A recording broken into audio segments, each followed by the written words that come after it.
Hello, everyone. I just want to say a few things about this week's reading by Nicholas Carr. Just an article that he wrote for the Atlantic magazine in 2008 called Is Google Making Us Stupid? He expanded this into a book a few years later called The Shallows. I think that the germ of the idea is here in the original article.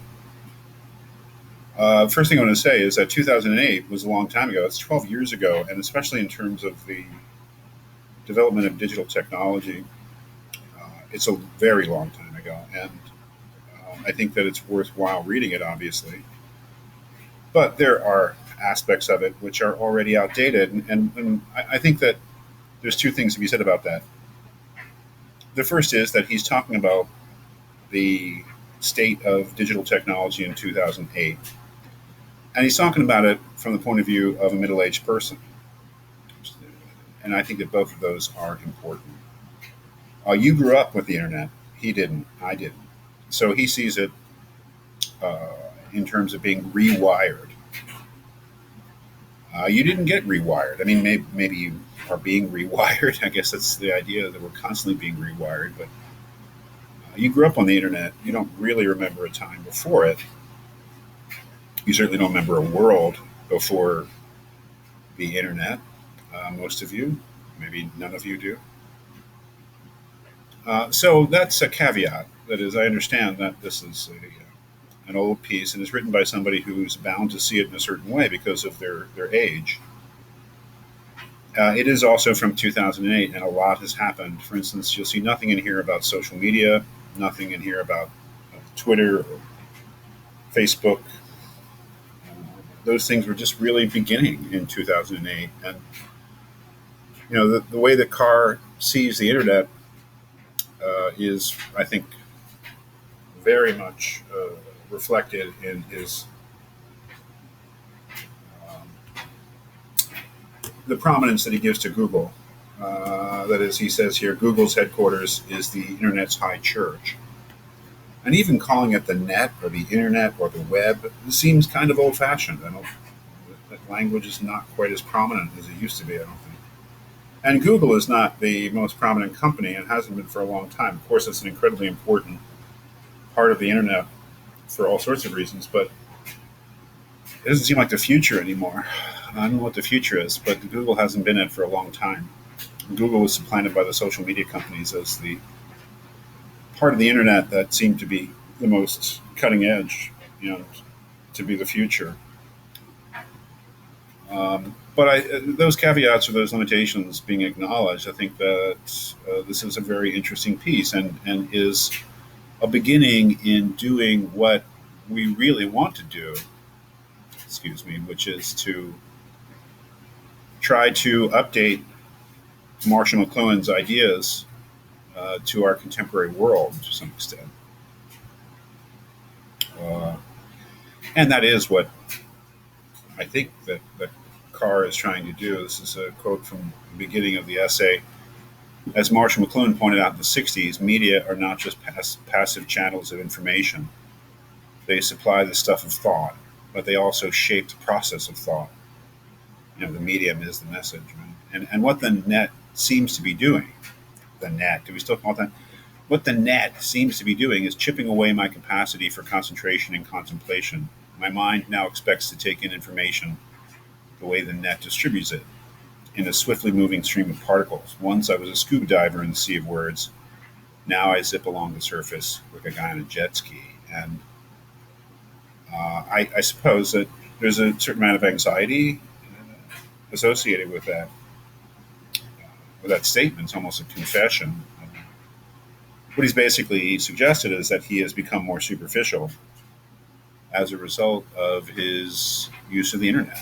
That he doesn't read the way he used to. He doesn't, um, and that he doesn't think the way that he used to, which is a big, big deal, I suppose, and really is again filling in what McLuhan was getting at for the modern age or for the contemporary age. How do changes in media actually change us? And Carr has really answered that to a certain extent. They've made us skimmers. rather than divers. We are always looking for the next link, or we're always looking to move on to the next thing in a sort of impatient way, rather than staying with one thing and going into depth. This is a quote he gives from a University College London study of online reading habits. What do people actually do when they look for things to read on the internet? These scholars. It said, it is clear that users are not reading online in the traditional sense. Indeed, there are signs that new forms of, quote, reading are emerging as users power browse horizontally through titles, contents pages, and abstracts, going for quick wins. It almost seems that they go online to avoid reading in the traditional sense. Well, it's an interesting idea. There's a big difference between what people do typically when they read online, this idea of power browsing, and what you do when you sit down with a book. When you sit down with a book, it's just you and the book. It's like writing on a typewriter. It's just you and the typewriter writing. When you're reading a book, it's just you and the book for as long as you sit there and don't put the book down and do something else. So it would seem to encourage staying with it. Whereas the internet would seem to encourage going somewhere else. And I don't know, what do you think of this idea of power browsing? That might just be a euphemism for illiteracy. I don't know. That is, well, this is another quote he has from an author named Marianne Wolfe. She says, it is clear that users are not reading online in the traditional sense. Indeed, there are signs that new forms of reading are emerging as users power browse. I just read this. I'm sorry. I got my quotes mixed up. I don't know which is which. Sorry about that. I think she said that. It's not from the University College. I think it was Marianne Wolfe. Well, what is the real interest of this? I think is what Carr says later on. We can expect as well that the circus woven by our use of the net will be different from those woven by our reading of books and other printed works. That's a new element. It's further developed in his book, The Shallows, but the claim is that the changeover from reading printed matter to reading on the internet has actually changed us neurologically, that is biologically. And he does go into that, the idea that new brain science or contemporary brain science dispels the old idea that after a certain point in human life, our the structure of our brain is set for the rest of our lives. The new idea is that it can be rewired or reworked, that you have brain changes going on all throughout life, and that those of us who came to the internet as grown-ups are having our brains shaped by the internet just as much as young people like you had it shaped from the beginning. So we're asking ourselves, I guess, if this is true or if this is generally plausible. I don't know. Is it a good thing? Well, he has an interesting reference here to Plato's Phaedrus, great dialogue where, almost as an aside, Socrates is talking to Phaedrus, says that the invention of writing was a big disaster for the human species because if you have something written down in a book, then you don't need to actually remember anything. And you think you're smart because you have it there at your fingertips, but there's nothing in your mind, and so you're not really smart. Well, if there's anything to that, then the internet, where you can look anything up at any time, and believe me, I do. I love Wikipedia. I love Wikipedia so much, I give them that $10 a year when they have their fundraiser because I use it so often.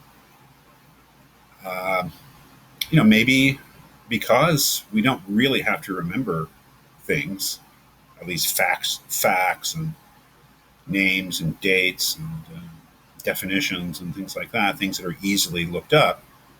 Maybe it is having an effect on us, and maybe it's making us more ignorant. I don't know. Certainly Postman, if you sort of are in the mood after reading Postman for more Jeremiads against contemporary forms of media, Postman would have just absolutely hated the internet, I think, because the epistemological bias of the television was towards entertainment. I don't know what what he would say the epistemological bias of the internet is towards ignorance or something. I don't know, but I think that he would be really appalled by it. But that doesn't mean certainly Carr's not appalled by it. I mean, what Carr says continually is that for everything that's lost because of this so-called rewiring, something else is gained. Um, that is, we may have lost some depth, but we may have gained some breadth. I don't know. I guess it's really up to every one of us to make the judgment.